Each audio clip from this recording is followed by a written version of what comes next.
I put that only for completeness, because if you're advanced, you probably shouldn't take this course. You should teach the course, not take the course. So anyway, that's good. I mean, that's good to hear. And just some ideas of what you're interested in getting from this course. And it looks like it's pretty diverse there as well. In other words, more than just basic data literacy, but as well as some predictive analytics. We will do computer vision and some text mining and natural language processing. And so we have 5 people with some experience in programming, which won't hurt you. And statistics, we do have people with some beginner experience, I guess. I know many physicians will have 0 experience with statistics.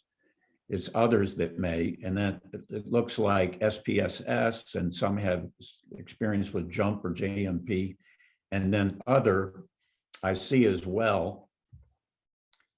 So again, it gives us a little bit of idea of who's in the audience, so to speak, and that's always helpful. Let me see, from Stephen, BRB.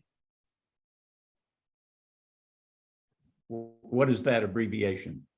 Oh, be right back, sorry. Oh, well.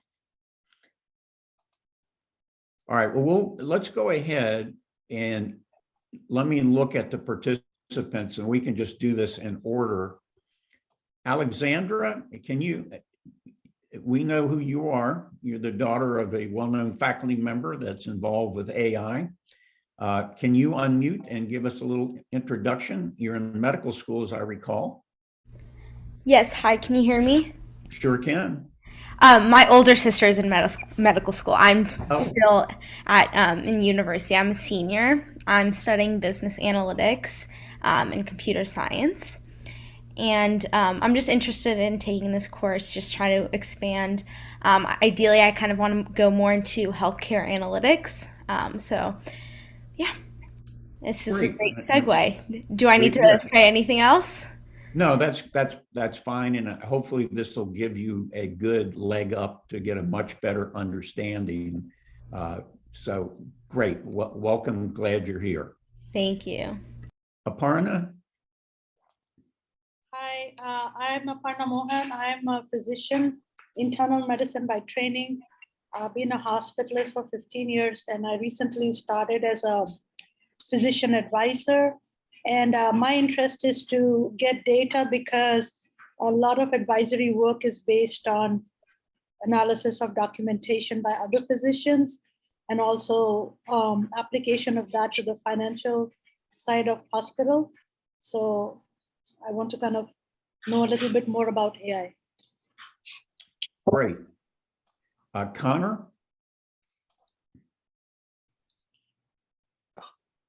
Hey, yeah, I'm a second-year medical student, and I kind of just started getting rolling on AI stuff this year. I have a little bit of a history in programming, but getting very jazzed for what AI has to offer for the future of medicine. I will leave it at that. I could certainly keep going though. Okay, well, we welcome the students and faculty support from Western University. They're a step ahead of a lot of medical schools and so forth. All right, David, Leon. Hi, I'm Dave. I completed this course last year, but I'm back to learn more. I'm a super specialist cardiologist in training, but I really want to do research in machine learning and AI. Great, and thank you. Liz Kwan. Hi, I'm an emergency physician at UCSF and the director of data and analytics, but I was supposed to be helping as the domain expert for some data scientists who are looking at predictive analytics for the ED pre-pandemic, but those data science fellows left. So I was kind of involved, but I wanted to learn more. Okay, well, great. It's nice to have you here. Let's see, Hassan. My name is Hassan Sepsi. I'm a physician and associate professor at Adelphi University, New York. I want to learn more about data mining and analytics for research. Great. Hawa Khan? Yeah. Hi, I'm actually a dentist and presently a healthcare consultant. I'm learning about AI in healthcare, and that is why I got interested in this workshop actually. Learn more about the relevant techniques and how it can be used. Great. Iman, I guess you've introduced yourself earlier on, so we're happy to have you here. You may be the only person outside the US we'll see. Irene?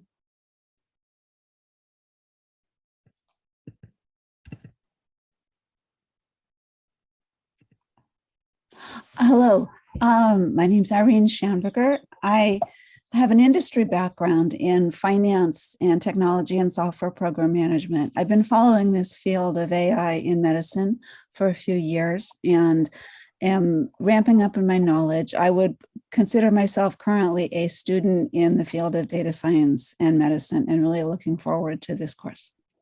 And welcome back, I might say, a familiar name and face. So we always nice to have people have repeat, because it's nothing wrong with reinforcement learning where you're doing it a second or third time. I mean, for all of us, it may take that to understand certain concepts and get fluid or fluent rather with data science. So again, welcome. Yes, thank you, Bob. Okay, John Lee, personal friend, physician, John. I am I've known Bob for quite some time. I'm an emergency physician by training. Been in a few informatics leadership roles, and think that artificial intelligence and these data science tools are a natural extension of what we as physicians have been doing for decades, just more of it and faster. I'll leave it at that. Terrific. Masuma Ghaffari.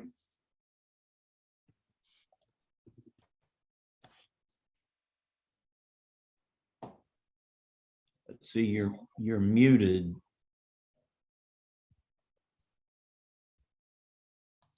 Almost send a message to unmute. We'll move on to Ray Castillo in the meantime.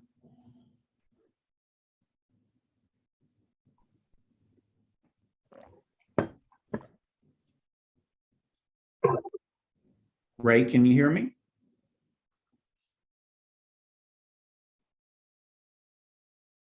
Okay, so from Masuma says unable to unmute. I'm not quite sure what, I thought we could unmute them, but maybe not. Let me see. It looks like he's already unmuted. Yeah, it shows muted here. So I'm not sure. Well, what I would say is please go ahead and introduce yourself in the chat. I'm sorry, I don't know what the technical problem is. Maybe we'll work it out. But we would like to know more about you. So while we're figuring it out, please put a short description in the chat for us. We have Sapsi calling in by phone.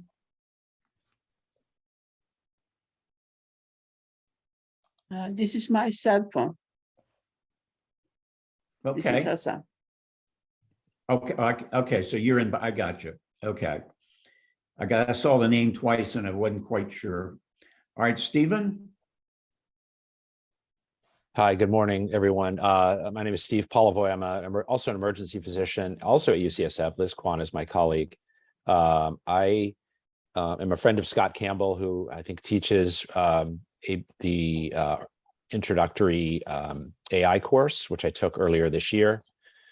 He kind of stimulated my interest in this area. I do a lot of medical student teaching, and I always feel like they know more about data than I do, and increasingly more about AI than I do. So I need to learn some of these concepts. Also good for applying for any research projects, et cetera. So I'm looking forward to using this Orange software. Thank you. Okay, great.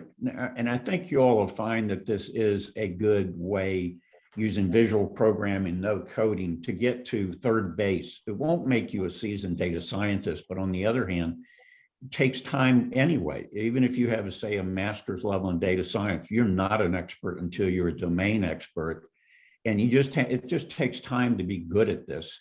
I do want to, though, that being said, I did want to point out that the Medical Intelligence Society meets every month. For those of you who are not familiar with it, it's great. For the first hour, it's largely data science and AI. Could be a journal article, a speaker. I usually give a 5-minute talk on data science tip of the month. The second hour is all about innovations, what's hot out there in medical devices, genomics, whatever. So it's free. We encourage people to join the society, if you will. And if you go to misociety.org, you can look at the details. But in a sense, these workshops came from that. The other thing is the the ABAIM, American Board of Artificial Intelligence in Medicine. Many of you all know about it, but not all of you. You can get a certificate from attending. There's a 1-day course, a 2-day beginner course, and an advanced course. And so here's my perspective at this time is that if all you're interested in AI, I would suggest the board review course and Anthony's textbook, Intelligence-Based Medicine.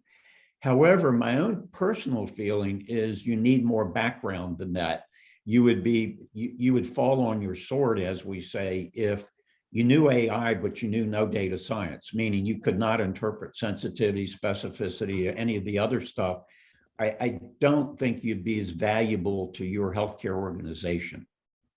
To give you an example, we have several people that ER physicians. One of the papers that came out used lead 2 EKG to try to diagnose non-ST elevation MIs, and it was kind of a lead article in a well-known medical journal, but they hid the confusion matrix in the supplemental file, and we'll use it as evidence of a bad study where the number of false positives was 5 times the number of true positives.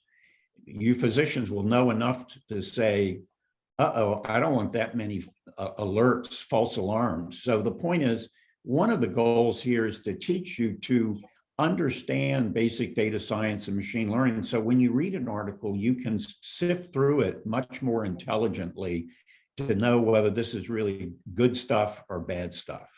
And we'll help along that line. So let me just see, I do have some announcements. Let me just see what's in. Thanks for posting, Connor, about the board review. Okay, thanks, Ray. Data analyst with industry. Okay. Okay, terrific. Yeah, Bob, there's a question about is this course monthly? Yeah, I have not. We tend to make it the same Saturday, and we tend to make it an hour. We could go a little bit longer. Sometimes I feel like we don't want to lose momentum. It's going to be up to you all how you want to do this. We have several goals. One would be, in a perfect world, we would try to do a flipped classroom, meaning I will send you the chapter ahead of time. I will send you the orange workflow ahead of time.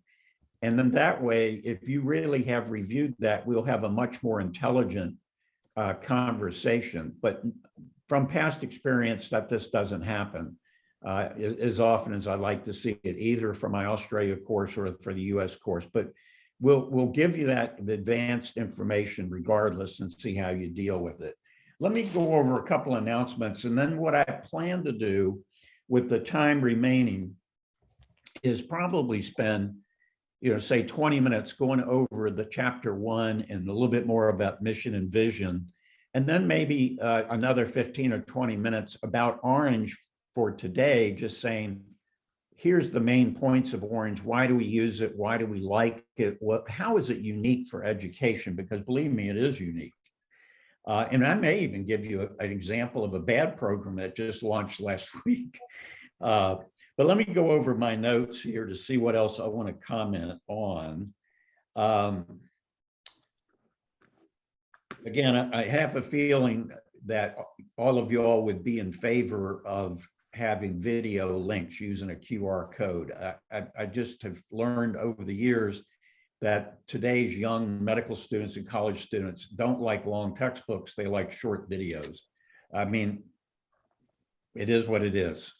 Be that attention span, or maybe you're smarter than I was. Believe it or not, we had not only 40 hours of lecture in medical school, but another 4 or 5 hours on Saturday. The military would have called that death by PowerPoint, by the way. So I at have least no we know. idea how you all did med school before the internet. Yeah, but true. I mean, before a lot of things. I mean, I jokingly said I was in medical school before they invented math, but anyway.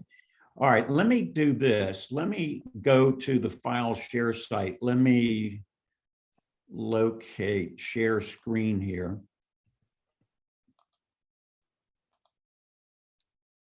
But I would say to the medical students, my philosophy has always been adopt the best of the new and the best of the old. I was probably the first person to get a Palm Pilot and Hippocrates, for instance, but at the same time, I was making house calls. So go figure. All right, let me see. Let me get the menus out of my way. Can you all see my screen? David, do you see the file share list? Yeah, I see a list of the file shares, yes. Okay, all right. The point to you all is what I've done here, and I think you should know that not only have I created a YouTube channel, so each time we'll store it there with the month, so you could go back if you missed it and look at it and listen to it. But I have a file share site, and let me go over that real briefly. I just posted 8 articles. You're welcome to look at them anytime and download them. We're not going to go over them today. The most recent edition of the book, and this is going to continue to change. David and I will revamp it probably many times. And you might say, well, why don't you just finish the book? Well, the answer is this topic demands incredible, forethought, because it's very rapidly changing. And we want to make it the best possible book we can, and it may take another 6 months. We'll see. There's some EKGs you can use when we get into actual image analytics, where you can get Orange to analyze the EKGs. Florida County Health Ranking will rank all the county healths, and that's a mineable database. I'll skip over some of this. I have some synthetic data that Cynthia will talk you. If you're interested, we can talk about synthetic data. You can do your own data generation, which is cool. There's a predictive analytics on predicting kidney disease here.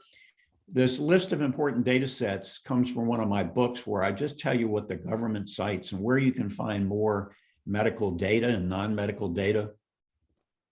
Some predicting cognitive impairments data, again, more data from Kaggle. Surgical complications, predicting diabetes, heart failure, regression exercises, metabolic syndrome, heart failure, mortality, COVID. Then I come to this one that I'm fairly proud of, and that is that NHANES, just so you know, is a national government study from the CDC that every 2 years they study between 5,000 and 10,000 US patients, and they scrutinize them with 1 million questionnaires and 1 million lab tests and whatnot. So this has about 5,000 adult patients and about, I may be misquoting, I think 70 predictors. I just added vitamin D, vitamin B12, TSH levels for thyroid function, and cognitive screening. So this is a fun data set to play with, and I'm going to open it up if it'll open. And it has a code book, which means I explain every column. What does it mean? So I tout that as a pretty unique data set that I'm just amazed that more people don't base research on NHANES data, because it's real US patients. I have fake names in there, by the way. You obviously couldn't put real names or addresses or anything like that. Let me just see if we have anything else in the chat session here. Yeah, there is Bob, there's a question, interesting question there a little while ago about, have there been any analytical publications that are using just Orange? There are definitely articles in the literature now. Several of them are about computational biology, and the people in Slovenia that created Orange are the authors. But the answer is, Orange has been used because, after all, it's nothing more than Python. So they're really any different than in a medical article saying the data was analyzed with Python packages versus Orange. I would say that Orange is used more for education than for actual research, but there's really no reason it couldn't be. It's certainly more user friendly. So anyway, that's the file share area. So I think we've mentioned that. So let me go to the textbook and talk about that and go to chapter 1. But I don't want to beat you over the head too much with this. We need to give you some perspective, though, a little bit of data science and a little bit of perspective about machine learning and AI. Really can't do that in one chapter. I mean, textbooks have been written on the history of this, after all. We jokingly, David and I were talking ahead of time that we may create a new book cover just using AI. I think that would be fairly interesting to do that, because more and more now AI can create all kinds of art, which creates all kinds of problems. So what is data science? It's actually relatively new. And what's interesting about it is there's no uniform definition. I put one here in Wikipedia, and there's also no uniform, or what I call a parent professional organization. Like if you're in health informatics, that's AMIA. If you're electrical engineer, that's IEEE. So it's new enough that it's not necessarily well organized. Every industry now is using data science, and that for medicine, it's either called healthcare data science or biomedical data science. And so hopefully this Venn diagram is useful when you look at BDS, biomedical data science. What does it mean? First of all, it means the healthcare domain here. You have experience in medicine. You know how hospitals work. You understand workflow.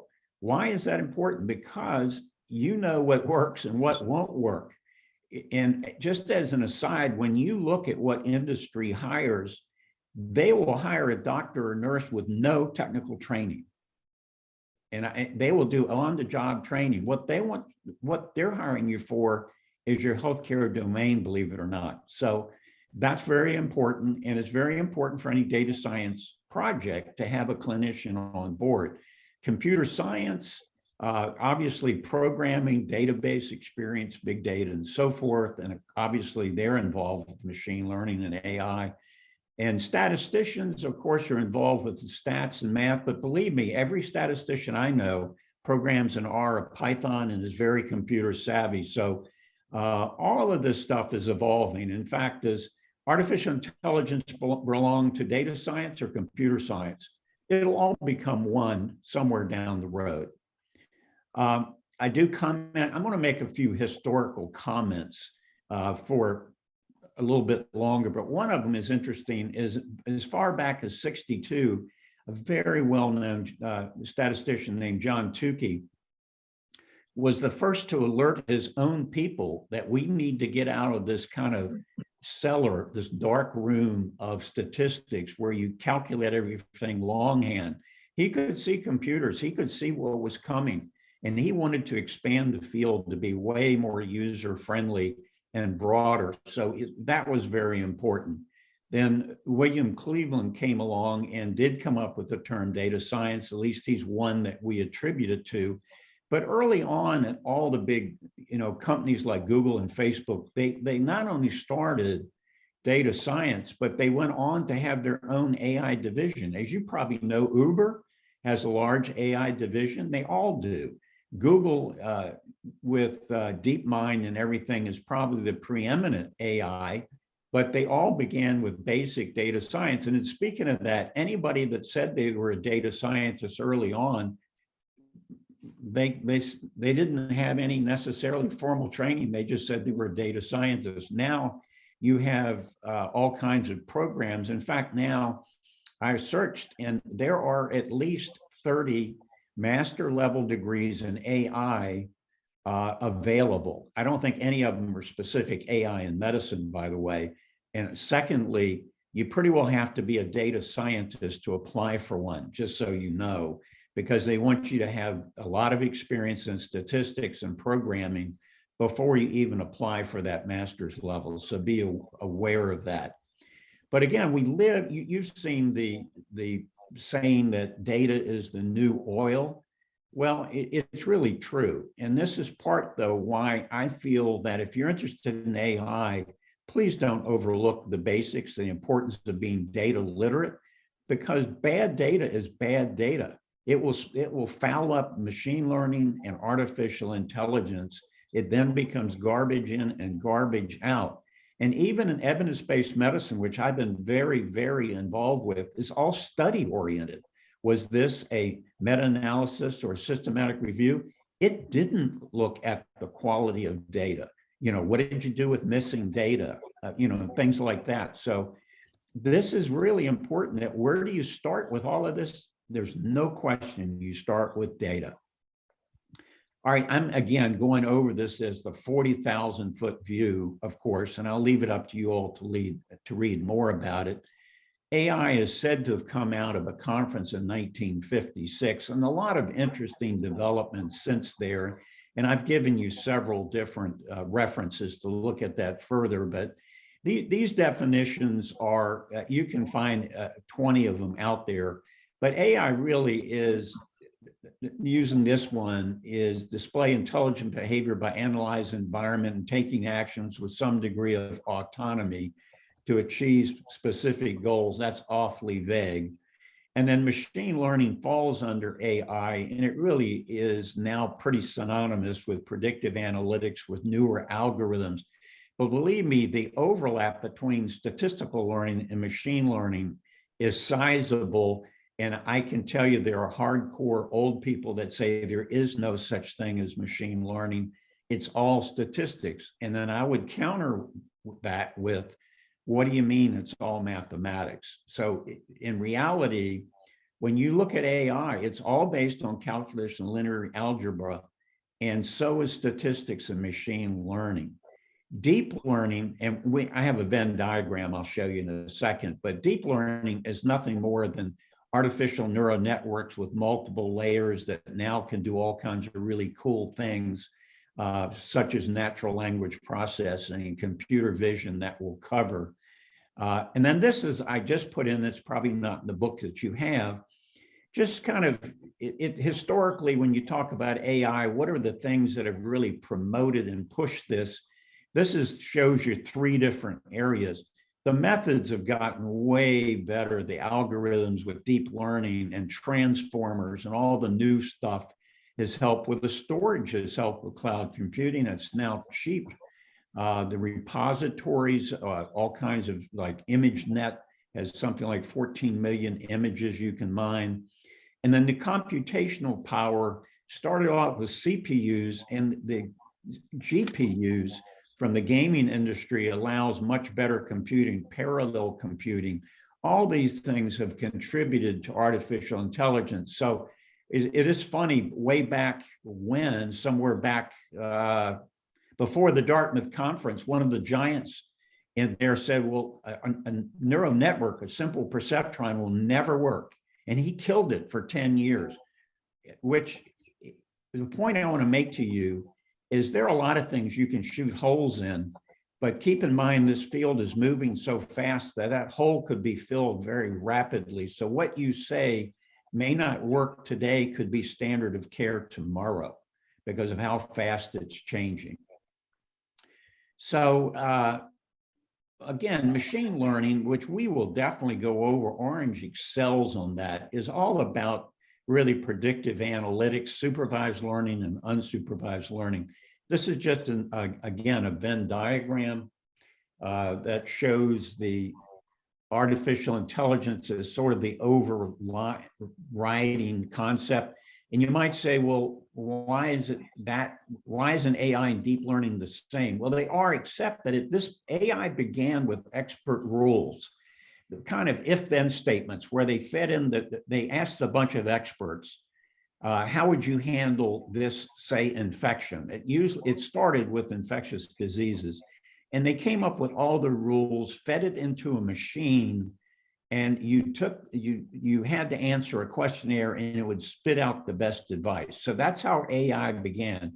Very crude, one-off, before the internet, before laptops, before any of that stuff, and it failed. No surprise. But now you can do all of that on a calculator on your phone. In fact, I hope you all have calculators on your phone. I used one last night to calculate likelihood ratio. It's really one of the fastest ways you can do it. So supervised, I will go over this briefly, but believe me, we'll go over this in more detail. Supervised learning is when you already know the outcome that you want to predict. Like you have already biopsied, say, breast tissue, and you know you've got data on people with cancer, people without cancer, and you want to look at risk factors, age, you pick it, and you want to predict whether they develop breast cancer, yes or no. And if it's categorical, meaning it's not numerical, like cancer benign, admitted, not admitted, intubated, not intubated, then that's classification. However, if the outcome that you want to predict is, say, length of stay, cost, whatever, then that's going to be regression. And you can do both on the same data set. We'll demonstrate that. Unsupervised learning is not used nearly as much, but Dr. Chang would tell you this is the gold nugget, because what unsupervised learning does is it takes raw data without any labels. In other words, you don't have a column that says diabetes, no diabetes, none of that. It has columns with things like age, gender, lab tests, demographics, you name it. And you just turn loose unsupervised learning on it, and the algorithms look for clusters.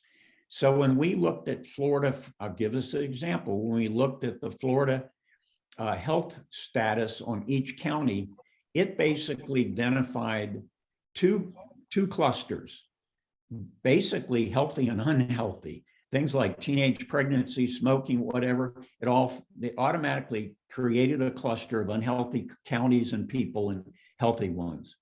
Reinforcement learning is kind of interesting. That comes from the gaming industry, where the agent is like Pac-Man and an environment is like the course, and it's all about penalties and rewards if you think about it. And we're now starting to see reinforcement learning in the ICU, but this is at the research level, in my opinion. What I think I want to do with the time remaining, we can probably continue. I'm going to make a note that we stopped at 1.2. I want to make sure that, first of all, let me stop and ask, have all of you downloaded Orange?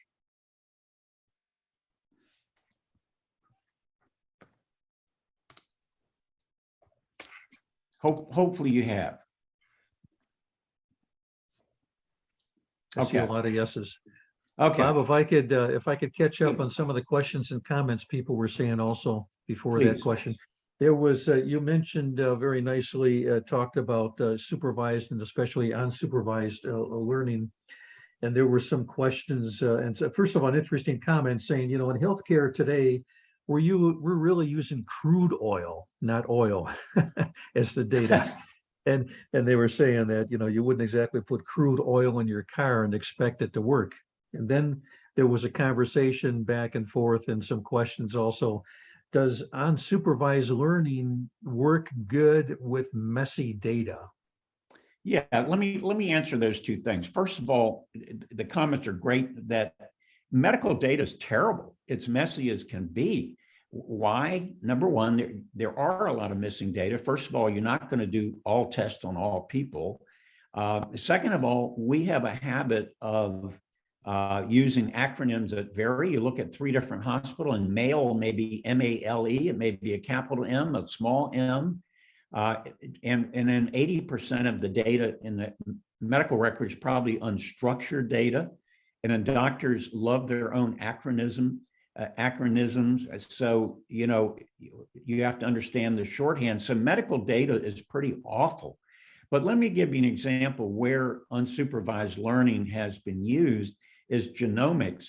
In other words, when you look at genetic profiles and you combine that with phenotypes, that is things like age, height, vital signs or whatnot, what genomics has done is it's been able to associate new genomic profiles to say this gene clusters with these characteristics, more common in African American women below age 40, say the lupus gene. I'm just picking that out of the air. But the point is that it's been turned loose on genomic data. The analogy I use, which is corny, but then, oh well, is if you had a refrigerator full of food and you're a bachelor and you have no clue what you're going to make tonight, unsupervised learning would go in there, analyze all the food in your refrigerator and say, I think you could do a Brunswick stew because you have this, this, this, and this, or a broccoli quiche because you have this, this, this, and this.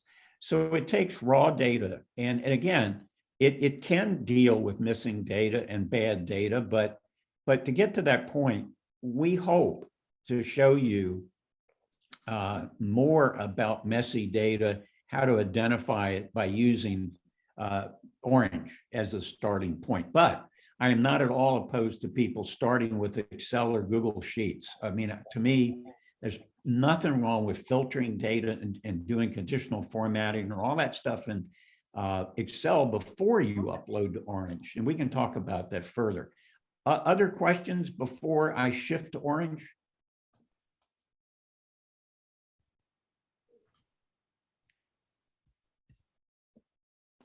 So again, a lot of issues, a lot of research is based on claims data, for instance, medical claims data, which is lousy. So I'm going to use, this is the same workflow I used yesterday for the Australian group, but it got a little bit of everything. It's the kitchen sink. But if you all can just pull up, I want to just point out some basics here. First of all, the file is pretty cool. If you open it up, in the upper left, you see it tells you instances means rows or patients in this case. Features are predictors.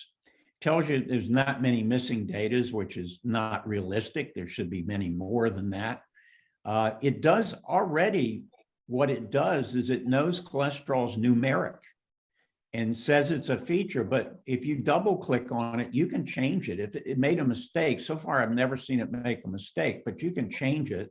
By the same token, if let's say you want to suddenly create a new model regression and you want to make the target the cholesterol, you're trying to predict cholesterol, you can change it to target. But whenever you change something, you have to go down, see the apply suddenly turn blue. Makes sense. If you make a change, you have to hit apply to make that current. So I'll hit apply. But you can see, for instance, REST EKG is categorical. So it had the categories are normal REST EKG, left ventricular hypertrophy, and ST&T abnormalities. So it does a beautiful job of that.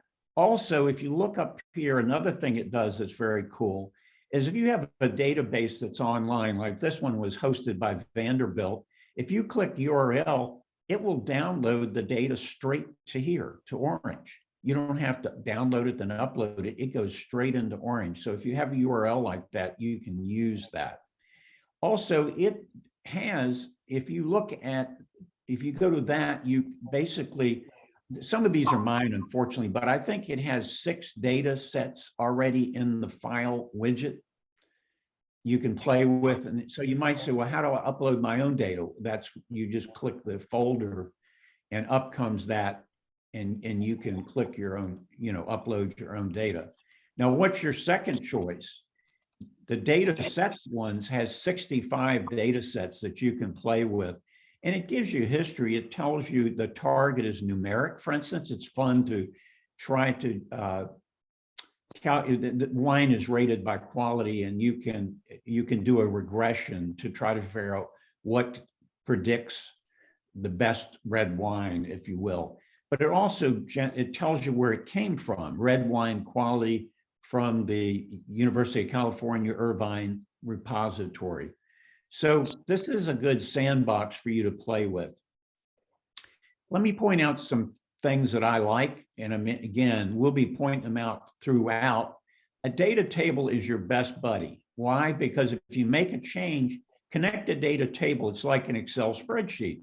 You can then say, oh, look, it did change all this, it did work.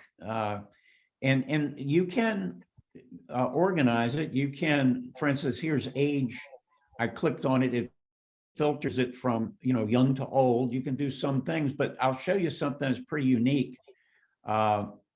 Is let's say, for instance, you have something where you're only interested in this first 5 patients.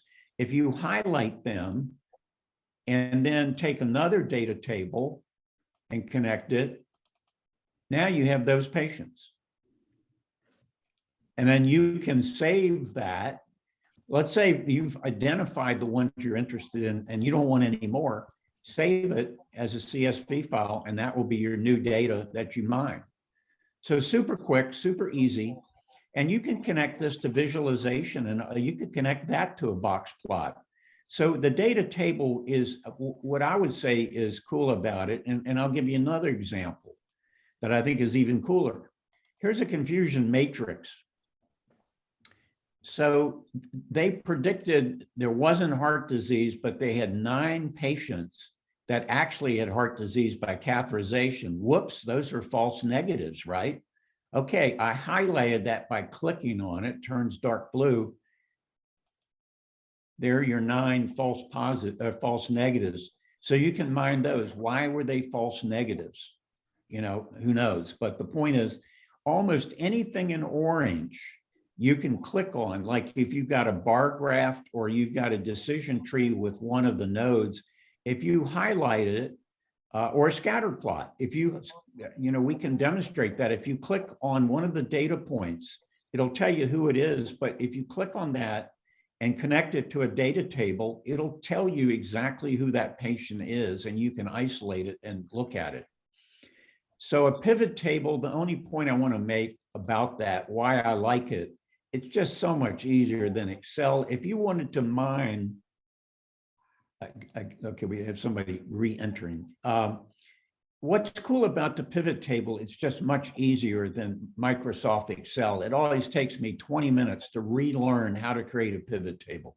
So what have I done here? All I've done is made the rows gender, the columns, this just means, do they have heart disease, yes or no? If it's more narrow than 50%, the answer is yes, which is a 1, or no is a negative. And then what is the value we're looking at? Cholesterol. So what we're looking at is the mean cholesterol level, because notice down here we've clicked mean, in females and males with and without heart disease. It's a nice way to look at that.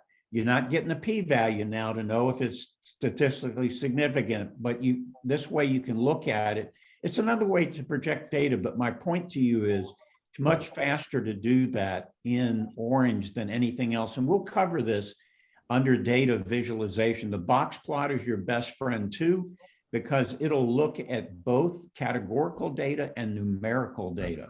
So let's go back to, for instance, cholesterol. And so you might want to say, was cholesterol different in those people with and without heart disease? 0 up here means cardiac catheterization was normal.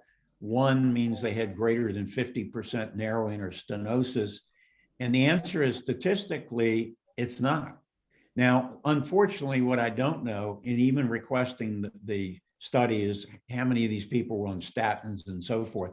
But as we start to get better with data, what you'll end up doing, we hope, is you'll take each one of these things and mine them. So here is looking at categorical data. This is types of chest pain: asymptomatic, atypical angina, non-angina, typical angina, color-coded, and this gives you a chi-square. So this does say, are these categories between people with heart disease and not heart disease statistically significant? The P-wave says it is. You could switch that and go to gender, and it's not significant. And so we're going to go over all of this, but I just wanted to point out, wow, I don't think, I can't name a program that does that, okay? Bob, So the can I next stop thing- you? Bob, can I Yeah, stop you for a please do. second? There was a question a little while ago, believe it or not, very common situation. Somebody's confused about the confusion matrix, and they wanted a little bit. If you could click Boy, on will that we- again and walk them through. Yeah, what well, that we'll is. spend a lot of time on that. And because, as I mentioned, many articles don't include a confusion matrix or they hide it. And this is where I calculate on my own all my statistics. So this is really pretty simple, but be aware sometimes predicted is up here and actual is here, or vice versa.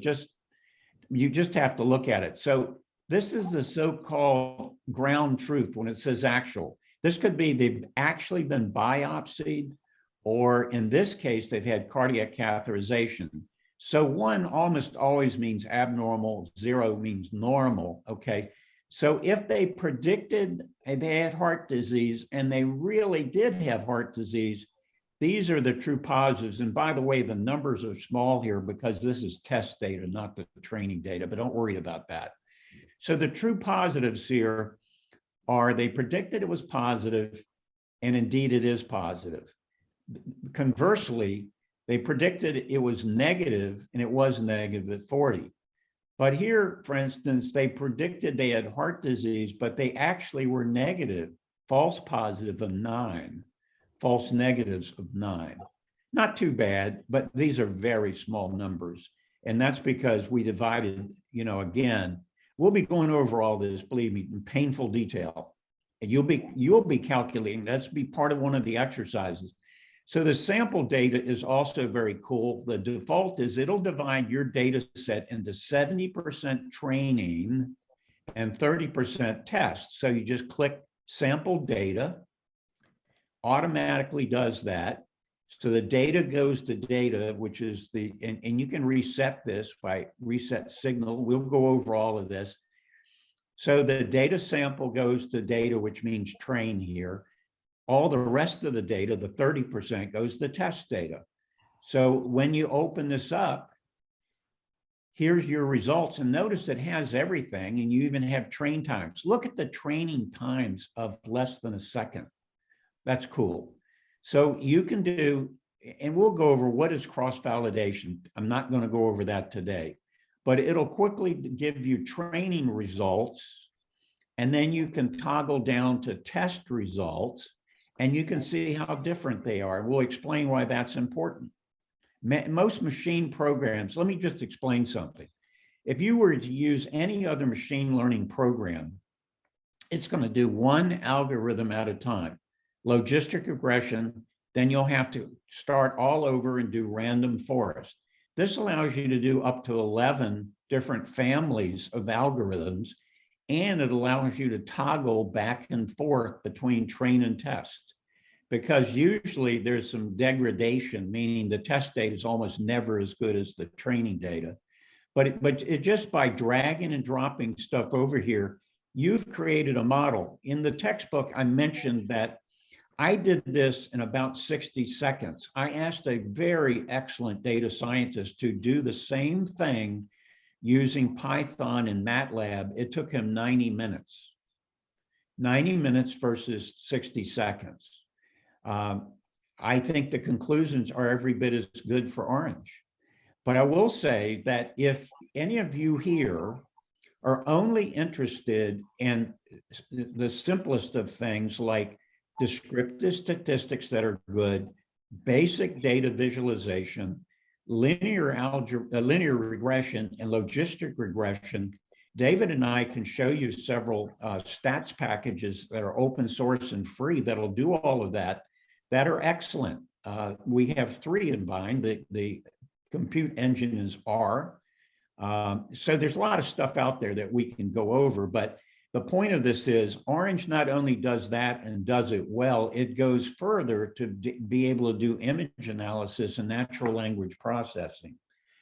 All right, I'm at the hour, so to speak. This is where I should shut up and turn it over to you all about any other chat. But I would suggest now, let me show you, when you talk about the confusion matrix, let's go down to chapter 5, which is what I just taught in Australia. You go to the confusion matrix and it's going to go over it in detail. I would ask you, when you go there, it's going to give you all kinds of examples. It's going to go over all the false positives, true positives, negatives, how you calculate all of it. And here's what I envisioned, if this makes sense. And I think David and I already see 40 or 50 videos that we would embed, as you just would put your camera over here and this would take you to, for instance, the StatQuest video. All right, but getting back to where we were, let me stop and entertain any questions before we close this session. So feel free. In the book, you mentioned one of the major shortcomings for like publications using Orange is the image quality. Are there ways to export and enhance those off of Orange? That's a good question. I mean, sometimes I do combine things. I'll be honest that, for instance, David uses Blue Sky Statistics. I use JASP, and they are APA quality. So I may mix and match. If I really was going to publish something in a top journal, understand that not all journals mandate that you have APA quality images, but if they did, I would use one of the R-based programs because it uses a package that's absolutely top of the line. But the images in Orange are really pretty darn good. And you can, by the way, let's click on that. And you go down to the lower left where you save it. It says save image. It's a PNG, which is pretty good. There are ways to enhance it. And I would think for many journals, it's adequate. But for the New England Journal, Annals of Internal Medicine, and so forth, you may have a higher quality. But understand, I am not at all opposed to people mixing and matching. In fact, I encourage you to learn some of these other programs as well. Let's see, can you share the book via Google Docs, or is there somewhere else it is located?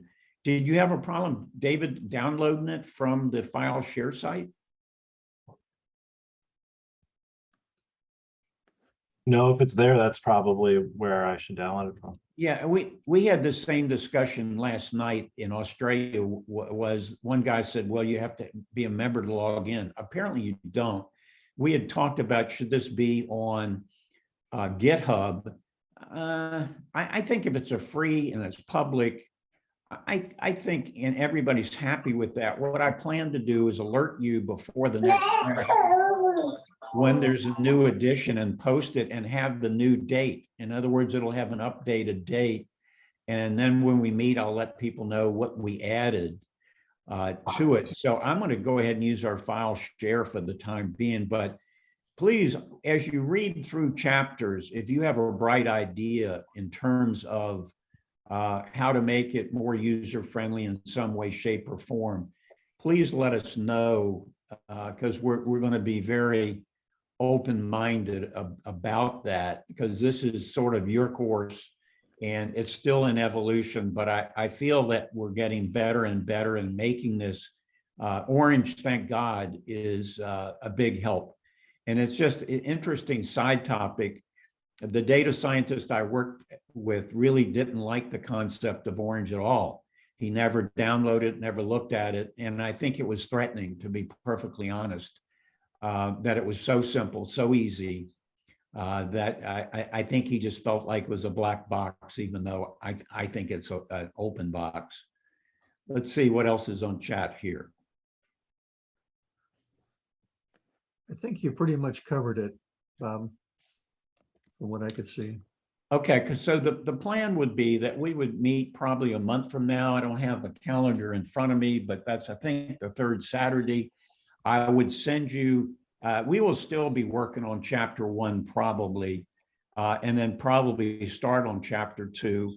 We'll probably update the book and I'll send you any workflow, but this is a very generic workflow. When we get into the image stuff, that'll be a little different, where we will concentrate simply on the visualization widgets.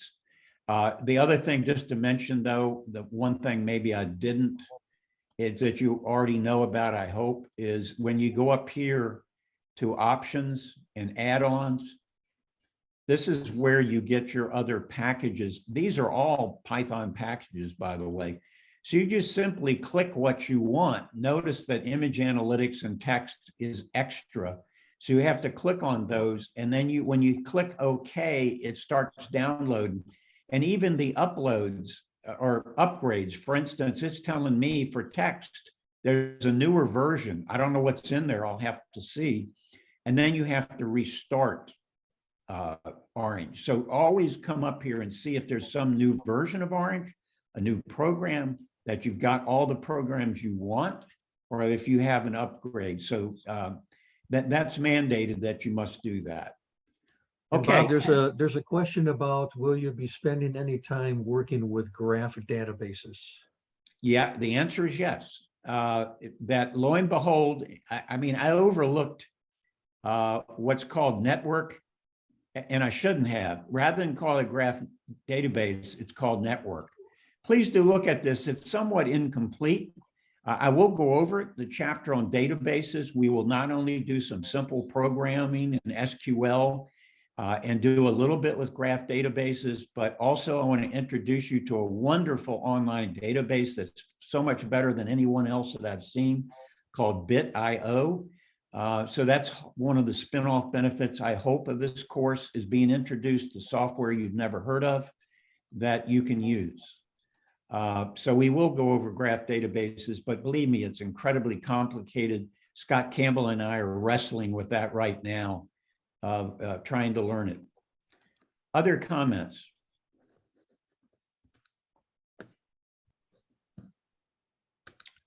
Okay, well, we again plan to go roughly an hour, maybe it's slightly more, unless the class decides it wants to do more. But I'll be sending you more information. Dave and I will be meeting next week. And I think, let's see, there's one more in the chat here. Okay, you're welcome, Stephen.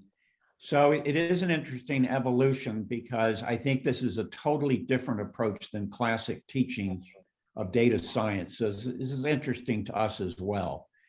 So I will see you next month, and you're all now in a large email list. And so I'll make sure you get all the messages and you're kept up to date prior to the next meeting in a month. If there are no other additions or corrections to the to the meeting, so to speak, we'll adjourn. But thank you for your participation. And we look forward to next month, where we dig a little deeper. Take care. Have a good week. Thank you very much. You're very welcome. Thanks, Bob. Okay. Thank Bye-bye you. now.